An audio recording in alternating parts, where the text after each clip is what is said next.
জাতীয় বিশ্ববিদ্যালয়ের বিপি-8 পরীক্ষার খাতা চ্যালেঞ্জের আবেদন শুরু। সবাইকে শুভেচ্ছা। আপনারা দেখছেন দৈনিক শিক্ষা.com।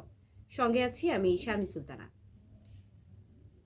জাতীয় বিশ্ববিদ্যালয়ের অধীনে 2024 খ্রিস্টাব্দের ব্যাচেলর অফ ফিজিক্যাল এডুকেশন প্রথম সেমিস্টার খাতা চ্যালেঞ্জের আবেদন শুরু হয়েছে। রোববার থেকে এ আবেদন করা যাবে। অনলাইনে এ কার্যক্রম চলবে 25 জানুয়ারি পর্যন্ত। জাতীয় বিশ্ববিদ্যালয় থেকে প্রকাশিত এক বিজ্ঞপ্তিতে এই তথ্য জানা যায়। বিজ্ঞপ্তিতে আরও জানানো হয়েছে, নির্ধারিত ফি 1200 টাকা ব্যাংকে জমাপূর্বক আবেদন করা যাবে। বিস্তারিত দেখতে পাবেন শিক্ষা বিষয়ক দেশের একমাত্র পূর্ণাঙ্গ ডিজিটাল পত্রিকা দৈনিক শিক্ষা.com-এ। ধন্যবাদ সবাইকে।